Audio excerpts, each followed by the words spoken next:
नमस्कार, final report देख रहे हैं। अब सब मैं हूं आपके साथ साहिल केतनी। नजर कुछ खास और अहम खबरों के ऊपर। मिडिल ईस्ट में बढ़ते तनाव के बीच अमेरिका और ईरान के रिश्ते एक बार फिर निर्णायक मोड़ पर खड़े नजर आ रहे हैं। अमेरिकी राष्ट्रपति डोनाल्ड ट्रंप ने साफ कहा है कि ईरान में असल फैसले कौन ले रहा है, ये खुद अमेरिका के लिए भी स्पष्ट नहीं है और ये अनिश्चितता सबसे बड़ा खतरा बनती जा रही है। क्या कुछ है, देखिए इस रिपोर्ट में।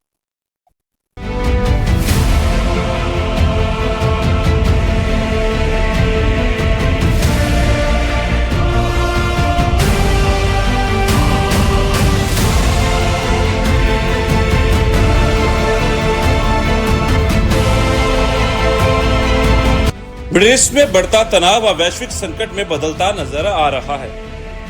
ईरान और अमेरिका के बीच टकराव का केंद्र बना है हॉर्मुज जलडमरू मध्य, दुनिया की तेल सप्लाई की सबसे अहम लाइफलाइन। ईरान ने साफ कर दिया है कि अगर उसके जहाजों को यहां से गुजरने नहीं दिया गया तो वह किसी भी देश के जहाज को यहां से गुजरने नहीं देगा। ईरान के इस फैसले का असर तुरंत दिखने लगा है। भारतीय जहाजों पर फायरिंग, कई जहाजों को रोकना और समुद्री मार्ग बंद करना, ये सब संकेत हैं कि हालात कितने गंभीर हो चुके हैं। भारत ने भी इस पर सख्त रुख अपनाते हुए ईरानी राजदूत को तलब किया। दूसरी ओर अमेरिका से इस वक्त की सबसे बड़ी और चौंकाने वाली खबर सामने आई है, जहां एक बार फिर अमेरिकी राष्ट्रपति डोनाल्ड ट्रंप पर हमले की कोशिश ने पूरी दुनिया को हिलाकर रख दिया है। यह घटना अमेरिका की राजधानी वाशिंगटन डीसी के एक हाई प्रोफाइल होटल में हुई, जहां कड़ी सुरक्षा व्यवस्था के बीच एक बड़ा कार्यक्रम चल रहा था। इस कार्यक्रम में राजनीति और मीडिया जगत की कई बड़ी हस्तियां मौजूद थी और उसी दौरान अचानक गोलियों की आवाज ने पूरे माहौल को दहशत में बदल दिया। जानकारी के मुताबिक आरोपी एक आम गेस्ट बनकर होटल के अंदर दाखिल हुआ, लेकिन कुछ ही पलों में उसने हथियार निकालकर फायरिंग शुरू कर दी। बताया जा रहा है कि हमलावर के पास शॉटगन थी और उसने सुरक्षा घेरे को तोड़ने की कोशिश करते हुए सीक्रेट सर्विस एजेंट को निशाना बनाया। हालांकि राहत की बात यह रही कि एजेंट ने बुलेट प्रूफ जैकेट पहन रखी थी, जिसकी वजह से वह पूरी तरह सुरक्षित रहा। मौके पर मौजूद सुरक्षा एजेंसियों ने तुरंत कार्रवाई करते हुए आरोपी को काबू में कर लिया। फेडरल ब्यूरो ऑफ इन्वेस्टिगेशन यानी FBI ने भी मामले की जांच शुरू कर दी है। हमलावर की पहचान कोल टॉम्स एलन के रूप में हुई है, जिसकी उम्र 31 साल बताई जा रही है और वह कैलिफोर्निया का रहने वाला है। घटना के बाद सामने आई तस्वीरों में देखा जा सकता है कि सुरक्षा कर्मियों ने उसे जमीन पर दबोच लिया है। सबसे अहम बात यह रही कि फायरिंग के वक्त डोनाल्ड ट्रंप खुद उसी कार्यक्रम में मौजूद थे। जैसे ही गोली चली, उन्हें तुरंत सुरक्षा घेरे में लेकर सुरक्षित स्थान पर पहुंचा दिया गया। इस पूरे घटनाक्रम में ट्रंप को कोई नुकसान नहीं हुआ। घटना के बाद ट्रंप ने प्रेस को संबोधित करते हुए सुरक्षा कर्मियों की बहादुरी की सराहना की और कहा कि एजेंट की सतर्कता और सुरक्षा उपकरणों की वजह से एक बड़ी त्रासदी टल गई। उन्होंने ये भी कहा कि आरोपी मानसिक रूप से अस्थिर प्रतीत होता है। हालांकि जांच एजेंसियां हर एंगल से मामले की पड़ताल कर रही हैं। इस घटना पर दुनिया भर से प्रतिक्रियाएं आनी शुरू हो गई हैं। भारत के प्रधानमंत्री नरेंद्र मोदी ने भी सोशल मीडिया प्लेटफॉर्म पर अपनी प्रतिक्रिया दी है। उन्होंने कहा कि ये जानकर राहत मिली कि ट्रंप, फर्स्ट लेडी और वाइस प्रेसिडेंट सुरक्षित हैं और लोकतंत्र में हिंसा की कोई जगह नहीं है। वाशिंगटन की इस घटना ने एक बार फिर सुरक्षा व्यवस्था पर बड़े सवाल खड़े कर दिए हैं कि आखिर इतनी कड़ी निगरानी के बावजूद हमलावर हथियार लेकर अंदर कैसे पहुंच गया। फिलहाल जांच जारी है, लेकिन इस हमले की कोशिश ने अमेरिका ही नहीं बल्कि पूरी दुनिया को सतर्क कर दिया है। अमेरिका से इस वक्त बढ़ते हैं आगे। प्रधानमंत्री नरेंद्र मोदी ने कहा कि मेरे प्यारे देशवासियों, देश में इस समय एक बेहद अहम और ऐतिहासिक अभियान चल रहा है, जनगणना 2027। इस बार की जनगणना कई मायनों में खास है, क्योंकि पहली बार भारत की यह विशाल प्रक्रिया पूरी तरह डिजिटल होने जा रही है। प्रधानमंत्री नरेंद्र मोदी ने अपने संबोधन में बताया कि अब हर घर घर आने वाले कर्मचारी मोबाइल ऐप के जरिए आपकी जानकारी सीधे डिजिटल प्लेटफॉर्म पर दर्ज करेंगे। इतना ही नहीं, इस बार नागरिकों के लिए सेल्फ एन्यूमरेशन यानी खुद अपनी जानकारी भरने की सुविधा भी दी गई है। अब कर्मचारी के आने से पहले ही ऑनलाइन अपनी डिटेल्स भर सकते हैं और प्रक्रिया पूरी होते ही आपको एक यूनिक आईडी मिलेगी। जब अधिकारी आपके घर आएंगे तो आप सिर्फ वहां आईडी दिखाकर जानकारी की पुष्टि कर सकते हैं। इससे समय भी बचेगा और पूरी प्रक्रिया ज्यादा आसान और पारदर्शी बनेगी। सरकार के मुताबिक अब तक करोड़ों परिवारों का हाउस लिस्टिंग का काम पूरा हो चुका है और यह अभियान तेजी से आगे बढ़ रहा है। मेरे प्यारे देशवासियों, हमारे देश में इस समय एक बहुत अहम अभियान चल रहा है जिसके बारे में हर भारतीय को जानकारी होनी जरूरी है। ये है जनगणना का अभियान। यह दुनिया की सबसे बड़ी जनगणना है। साथियों, जो साथी पहले से इस तरह की प्रक्रिया से गुजरे हैं, इस बार जनगणना का उनका अनुभव अलग होने वाला है। जनगणना 2027 को डिजिटल बनाया गया है। सारी जानकारी सीधे डिजिटल माध्यम में दर्ज हो रही है। घर घर जाने वाले कर्मचारियों के पास मोबाइल ऐप है। वे आपसे बात करके उसी में जानकारी दर्ज करेंगे। साथियों, इस बार जनगणना में आपकी भागीदारी भी आसान बनाई गई है। आप खुद भी अपनी जानकारी दर्ज कर सकते हैं। कर्मचारी के आने से 15 दिन पहले आपके लिए सुविधा शुरू होगी। आप अपने समय के अनुसार जानकारी भर सकते हैं। जब आप प्रक्रिया पूरी करते हैं तो आपको एक विशेष आईडी मिलती है। यह आईडी आपके मोबाइल या ईमेल पर आती है। बाद में जब कर्मचारी आपके घर आता है तो आप यही आईडी दिखाकर जानकारी की पुष्टि कर सकते हैं। इसे दोबारा जानकारी देने की जरूरत नहीं पड़ती। समय भी बचता है और प्रक्रिया आसान हो जाती है। साथियों, जिन राज्यों में स्वगणना का काम पूरा हो गया है, वहां गणना कर्मचारी द्वारा घरों के सूचीकरण का कार्य भी शुरू कर दिया गया है। अब तक लगभग 1,20,00,000 परिवारों का मकान सूचीकरण का कार्य पूरा भी हो चुका है। साथियों, देश की जनगणना सिर्फ सरकारी काम नहीं है, यह हम सबकी जिम्मेदारी है। आपकी भागीदारी बहुत जरूरी है। आपकी दी गई जानकारी पूरी तरह सुरक्षित रहती है, यह गोपनीय रखी जाती है। डिजिटल सुरक्षा के साथ इसे सुरक्षित किया जाता है। आइए हम सब मिलकर इस प्रक्रिया में भाग लें। जनगणना 2027 को पश्चिम बंगाल के चुनावी रण में सियासी बयानबाजी अब अपने चरम पर पहुंच चुकी है और इसी बीच प्रधानमंत्री नरेंद्र मोदी ने बनगांव की रैली से सत्तारूढ़ ऑल इंडिया तृणमूल कांग्रेस पर जोरदार हमला बोला है। पीएम मोदी ने आरोप लगाया कि पिछले 15 वर्षों में टीएमसी सरकार ने बंगाल के औद्योगिक ढांचे को बुरी तरह नुकसान पहुंचाया है। उन्होंने कहा कि जो इलाका कभी मिलों और फैक्ट्रियों के लिए जाना जाता था, आज वहां ताले लगने की खबरें आम हो गई हैं। पीएम ने मां, माटी और मानुष के नारे का जिक्र करते हुए सवाल उठाया कि आखिर अब ये शब्द टीएमसी नेताओं की जुबान से क्यों गायब हो गए। उन्होंने आरोप लगाया कि सिंडिकेट राज, भ्रष्टाचार और जमीन कब्जाने की राजनीति ने बंगाल की पहचान बदल दी है। साथियों, बंगाल का ये चुनाव अब अंतिम चरण में है, लेकिन आपने एक बात नोटिस की होगी, 15 साल पहले टीएमसी मां, माटी और मानुष की बातें करके सत्ता में आई थी,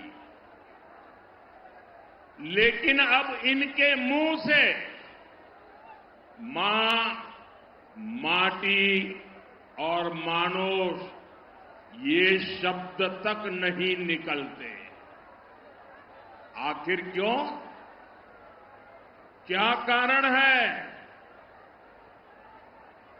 मैं कारण आपको बताता हूं।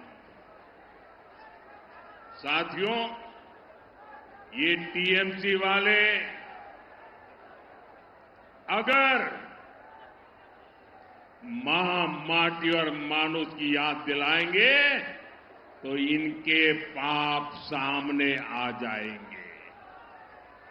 टीएमसी की निर्ममता ने मां को रुला दिया, माटी को सिंडिकेट और घुसपैठियों के हवाले कर दिया और बंगाल के मानुष को पलायन के लिए मजबूर कर दिया।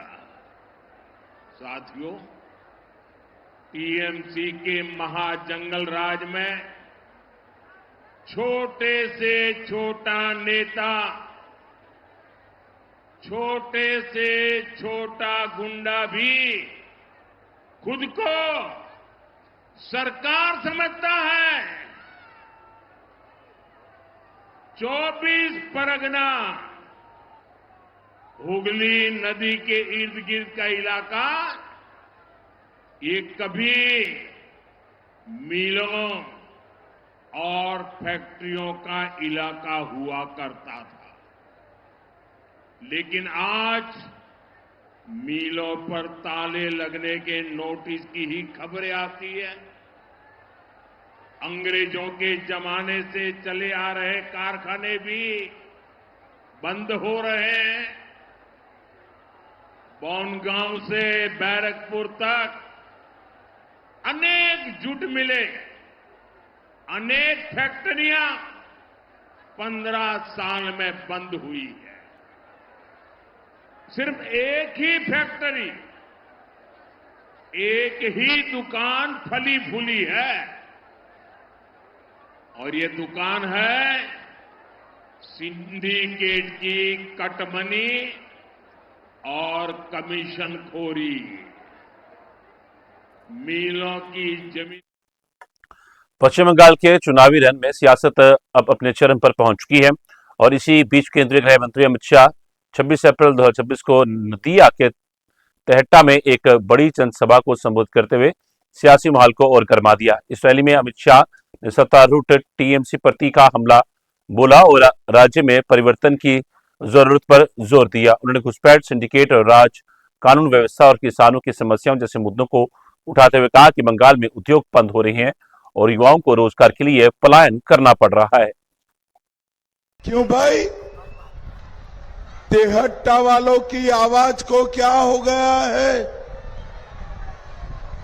ममता दीदी को हटाना है या नहीं हटाना है?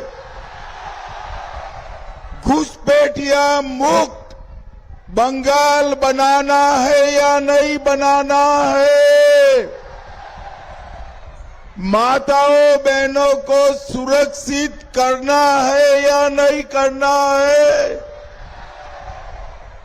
गुंडा राज से मुक्ति पानी है या नहीं पानी है? सिंडिकेट समाप्त करनी है या नहीं करनी है?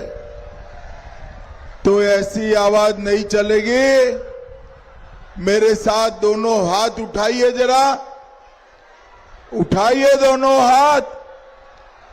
विजय के संकल्प की मुट्ठी बींच कर बोलिए, जय श्री राम, जय जय श्री राम।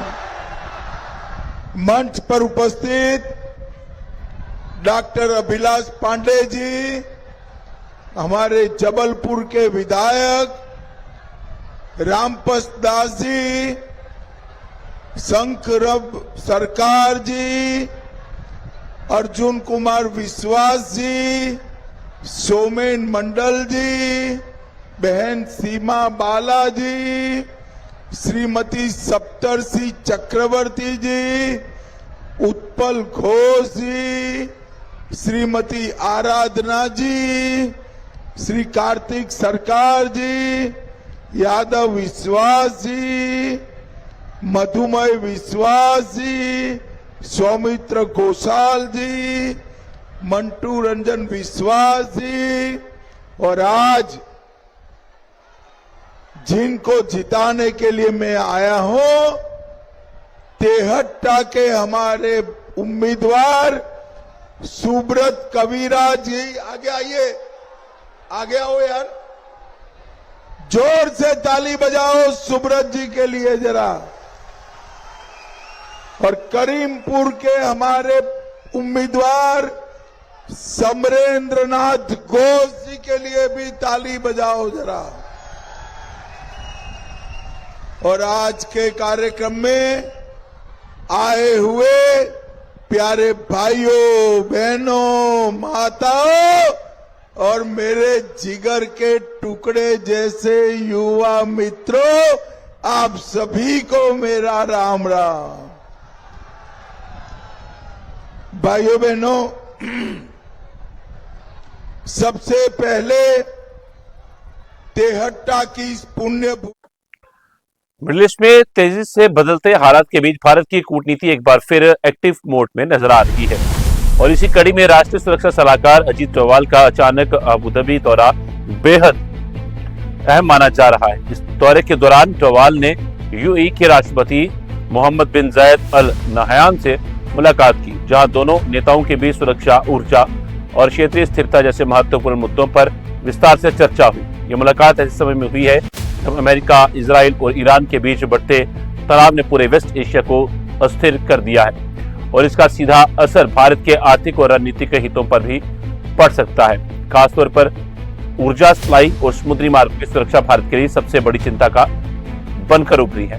भारत की ऊर्जा जरूरतों का बड़ा हिस्सा खाड़ी देशों से आता है और यूएई इसमें अहम भूमिका निभाता है। ऐसे में ये दौरा सिर्फ एक औपचारिक मुलाकात नहीं बल्कि भारत की रणनीतिक तैयारी और सक्रिय कूटनीति का संकेत है। प्रधानमंत्री नरेंद्र मोदी के निर्देश पर हो रहे इन प्रयासों का मकसद साफ है। भारत अपने हितों की सुरक्षा के लिए हर स्तर पर तैयार है और क्षेत्रीय स्थिरता में भी अहम भूमिका निभाना चाहता है।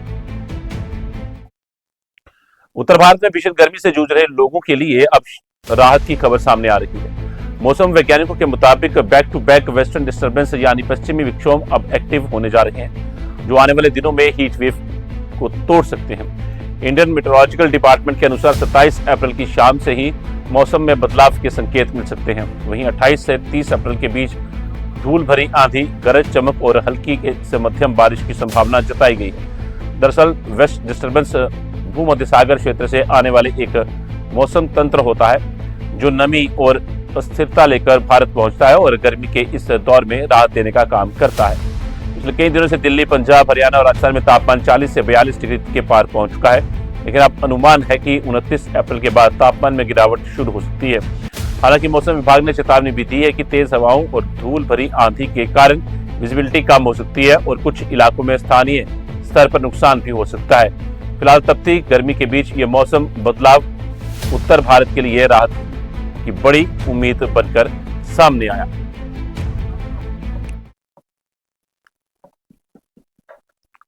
देश में खेलों को नई दिशा देने की तैयारी अब तेज होती नजर आ रही है और इसी कड़ी में श्रीनगर से एक बड़ी पहल सामने आई। केंद्रीय खेल मंत्री मनसुख मंडाविया ने श्रीनगर खेल संकल्प की शुरुआत की है, जो भारत को 2047 तक एक टॉप स्पोर्टिंग नेशन बनाने के विजन में जुड़ा है।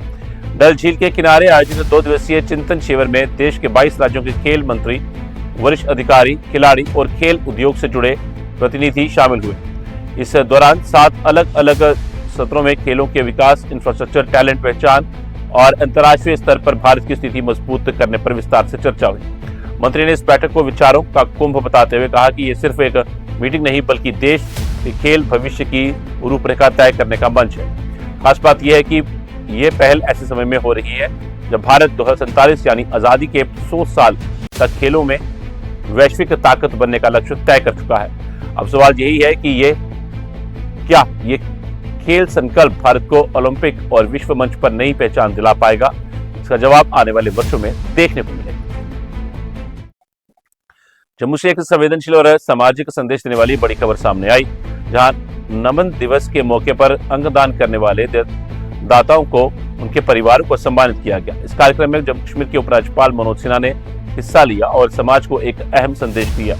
उपराज्यपाल ने अंगदान को जीवन देने वाला महादान बताते हुए लोगों से आगे आने की अपील की। उन्होंने कहा कि एक व्यक्ति का फैसला कई जिंदगियां बचा सकता है। साथ ही उन्होंने स्टेट ऑर्गन और टिश्यू ट्रांसप्लांट ऑर्गेनाइजेशन के प्रयासों की सराहना की, जो लगातार जागरूकता फैलाने और लोगों को प्रेरित करने का काम कर रहे हैं। इस मौके पर एलची मनोज सिन्हा ने इस क्षेत्र में बढ़ते नशे के खतरे पर भी चिंता जताई और युवाओं को इससे दूर रखने के लिए सामूहिक प्रयासों की जरूरत बताई। उन्होंने कहा कि समाज, प्रशासन और परिवारों को मिलकर इस चुनौती का सामना करना होगा। नमन दिवस का ये आयोजन सिर्फ सम्मान का मंच नहीं, बल्कि जागरूकता और संकल्प का संदेश भी है। जहां एक तरफ अंगदान से जिंदगी बचाने की बात है, तो दूसरी तरफ समाज को नशे के खतरे से बचाने की जिम्मेदारी। मुझे लगता है कि नमन दिवस कोई औपचारिक कार्यक्रम नहीं है, बल्कि उन आत्माओं का एक पवित्र संगम है जिन्होंने स्वयं के दुख, दर्द और अपने नुकसान की सीमाओं से परे जाकर असाधारण साहस और प्रेम के साथ एक अनजान व्यक्ति को जीवन देने का फैसला किया। इतिहास में अंगदान को हमारी सभ्यता द्वारा विकसित करुणा की सबसे उल्लेखनीय व्यक्तियों में से एक माना गया है, क्योंकि एक ऐसा व्यक्ति जिसकी सांसारिक यात्रा समाप्त हो रही है, वह दूसरे को नया जीवन दे, ये बहुत बड़ी बात है। कोर्निया जैसे टिश्यूज के डोनेशन के माध्यम से वही व्यक्ति अन्य लोगों में आंखों की रोशनी को पुनर्स्थापित कर सकता है, उसकी गरिमा और सम्मान को लौटा सकता है और एक बच्चे की मुस्कान या सूर्योदय को देखने की सरल खुशी वापस भी ला सकता है। मैं जम्मू कश्मीर के नागरिकों से भी निवेदन विनम्रतापूर्वक करना चाहता हूं कि आज ही ऑर्गन डोनेशन के बारे में आप सोचिए, अपने परिवार में चर्चा करिए और मुझे लगता है कि केवल सोचिए और विचार मत करिए, बल्कि प्रतिज्ञा लेने के लिए आगे आइए। नमन दिवस के अवसर पर मैं समाज को यह स्मरण दिलाना चाहता हूं कि हम में से प्रत्येक व्यक्ति एक पोटेंशियल डोनर है। हम में से प्रत्येक व्यक्ति के पास सबसे महत्वपूर्ण शक्ति है कि हम यहाँ से जाने के बाद किसी का जीवन बचा सकते हैं। मैं आपसे निवेदन करता हूं कि आज रात घर पर इस संबंध में जरूर बातचीत करिए, अपने परिवार को बताइए कि आप चाहते क्या हैं और प्लेज पर हस्ताक्षर करने का मन बनाइए। विश्व मलेरिया दिवस के मौके पर जम्मू के एक अहम जन जागरूकता अभियान सामने आया, जहां जम्मू म्युनिसिपल कॉर्पोरेशन यानी जेएमसी ने शहरवासियों से स्वच्छता बनाए रखने की अपील की है। नगर निगम आयुक्त डॉक्टर देवांश यादव के निर्देश पर चलाए जा रहे इस अभियान के तहत लोगों से कहा गया कि वे साफ सफाई को अपनी आदत बनाएं, ताकि मच्छर जनित बीमारियों जैसे डेंगू और मलेरिया को रोका जा सके। इस दौरान स्वास्थ्य अधिकारी डॉक्टर विनोद शर्मा ने नागरिकों से खास तौर पर अपील की कि वे सार्वजनिक स्थानों पर कचरा न फैलाएं और घर का कचरा नगर निगम की डोर टू डोर कलेक्शन गाड़ियों को ही दें। जम्मू म्युनिसिपल कॉर्पोरेशन की तरफ से, हमारे कमिश्नर सर की डायरेक्शन से और हेल्थ सर्विसेज से, डायरेक्टर हेल्थ सर्विसेज के डायरेक्टर साहब की डायरेक्शन से हम लोग काफ़ी दिनों से आपने देखा होगा हमारे ऑटो में एक स्लोगन चल रहा है कि जो मलेरिया है हम उसको नहीं होने दें, इसकी प्रिवेंशन करें, इसको रोकथाम करें। और आज के दिन 25 मई के दिन पूरी दुनिया में जो है वो मलेरिया को अवेयरनेस के रूप में जो है वो मनाया जाता है। आज जो है वर्ल्ड जो अवेयरनेस डे है मलेरिया का, उसमें मेन मकसद यही है कि हम लोगों को जगह जगह स्कूल में, कॉलेजेस में, पार्क्स में जाके ये समझा रहे हैं कि हम अपने बच्चों को, खासकर हमारे छोटे बच्चे जो हैं, जो बुजुर्ग हैं, उनको मलेरिया से कैसे बचा सकें। ये बीमारी किसी को भी हो सकती है, लेकिन ख्याल रखना होता है ऐसे मरीजों का जिनमें इम्यूनिटी कम है, जिनको इन्फेक्शन जैसे किडनी का इन्फेक्शन हो गया, कोई पेट का कोई काफ़ी देर से इन्फेक्शन हो गया, या किसी को कैंसर हो गया। ऐसे लोगों को जो है वो कोशिश करनी की चाहिए कि मलेरिया जो है वो बाइट ना करे।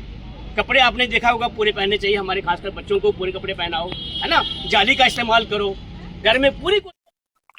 डॉक्टर बी आर अम्बेडकर की 135वीं जयंती के अवसर पर ग्रेटर कैलाश में doctor B R Ambedkar welfare society द्वारा एक भव्य कार्यक्रम का आयोजन किया गया। इस कार्यक्रम में पूर्व कैबिनेट मंत्री दादू प्रसाद मुख्य अतिथि के रूप में शामिल हुए, जहां उनका स्वागत सोसाइटी के वाइस प्रेसिडेंट विजय कुमार और उनकी टीम ने गर्मजोशी के साथ किया। कार्यक्रम के दौरान दादू प्रसाद ने बाबा साहेब के विचारों को याद करते हुए कहा कि कि समानता, शिक्षा और अधिकारों की लड़ाई आज भी उतनी ही अहम है जितनी उनके समय में थी। उन्होंने लोगों से अपील की कि वे बाबा साहेब के बताए रास्ते पर चलकर समाज को मजबूत बनाएं।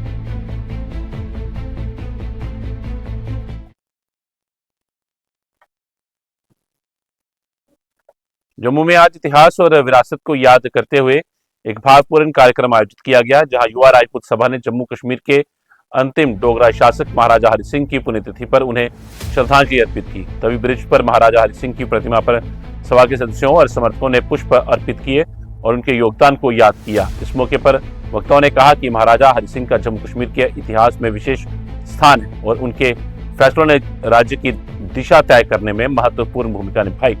कार्यक्रम में मौजूद लोगों ने उनके विजन और विरासत को आगे बढ़ाने का संकल्प भी लिया और युवाओं से अपील की कि वे अपने इतिहास को समझें और उससे प्रेरणा लें। सभा के प्रतिनिधि ने कहा कि ऐसे आयोजन सिर्फ श्रद्धांजलि नहीं बल्कि आने वाली पीढ़ियों को अपने गौरवशाली अतीत से जोड़ने का माध्यम भी है। हरि सिंह जी अमर हैं। बिल्कुल युवा राजपूत सभा का संगठन जड़ा है आज महाराजा हरि सिंह जी की पुण्यतिथि पर जड़ा श्रद्धांजलि देने इत्थे पुज्जा। ठीक आख्या तुसें कि पोलिटिकल पार्टियां जड़ियां ने खाली अपने पर्सनल मुफाद वास्ते महाराजा हरि सिंह जी की याद करदियां ने और तुस देखो कि अज उन्हें महाराजा साहब की इग्नोर करिए उन्हें श्रद्धांजलि नहीं दईए। महाराजा हरि सिंह जी का एक बड़ा बड़ा अपमान जड़ा है किया है। लेकिन उम्मीद करना कि साढ़े इस मैसेज फ्लैश होने के बाद भी जे वो पार्टियां हरकत आनगियां और श्रद्धांजलि देनगियां, मुझे ऐसी उम्मीद है। अगर जो ता भी नहीं दिंदियां तो इस तू नलायकी की गल जी इहदे वास्ते नहीं होनी चाहिए। कहना का मैं भी आखना चाहना कि मौजूदा सरकार जिस भी पार्टी की सरकार हो असं उन्हें भी दिखा कि वह भी अपने बजुर्गों की जड़ियां ने श्रद्धांजलियां देंदे गए। पिछले दिन चाहे दिखा कोई रेलिंग टपने पर मना होया, कोई कुछ होया, लेकिन अज जो महाराजा हरि सिंह जी की उनकी गल आई है तो वह लोग कुत्थे ने जोड़े जम्मू के नुमाइंदे ने कुत्थे ने जो उस पार्टियों में काम करा देना उनका दायित्व बनता है कि महाराजा साहब की जी श्रद्धांजलि दी जाए, क्योंकि उनके महाराजा के योगदान की वजह करना कि अस लोग जो अज हिंदुस्तान का जोड़ा तिरंगा है उसी हाथ में फड़िए अपने आज शान समझने। लेकिन पॉलिटिकल पार्टी और अन्य संगठन भी है ना, मैं खाली पॉलिटिकल पार्टी और एडमिनिस्ट्रेशन का दोष नहीं देंगे। बड़े सारे संगठन जोड़े जम्मू में जरा महाराजा हरि सिंह जी के स्लोगन लाते हैं वो अज कुते ना कुते छपे देना, उन्हें की इस चीज़ का एहसास होना चाहिए। और मैं DC जम्मू करना एक रिक्वेस्ट करना चाहूँ थोड़े माध्यम करना कि एक गैजेट में ऐसा कैलेंडर जरा बनाया जाए जिहदे हिस्टोरिकल डेट्स जड़ियां ने वो मैंशन होन और वो हर दफ्तर में कॉपी जी सेंड होनी चाहिए, पब्लिश होनी चाहिए कि ये जोड़े दिन ने यह महत्वपूर्ण दिन है। जो वो नहीं करते हैं तो युवा राजपूत सभा अपने बलबूते पर जड़ा है वो एक गैजेट बनाई है, लोगों की अवेयर करे कि ये दिन है। और महाराजा हरि सिंह जी का पुण्यतिथि जड़ी है इसी। तो ये थी कुछ खास और अहम खबरें। फाइनल रिपोर्ट में कल आपसे फिर मुलाकात होगी। फाइनल रिपोर्ट में कुछ खास और अहम खबरों के साथ, कुछ देश विदेश और कुछ राज्यों की खबरों के साथ। फिलहाल मुझे दीजिए इजाजत। रात न्यूज़ पे खबरों का सिलसिला यूं चलता रहेगा। नमस्कार।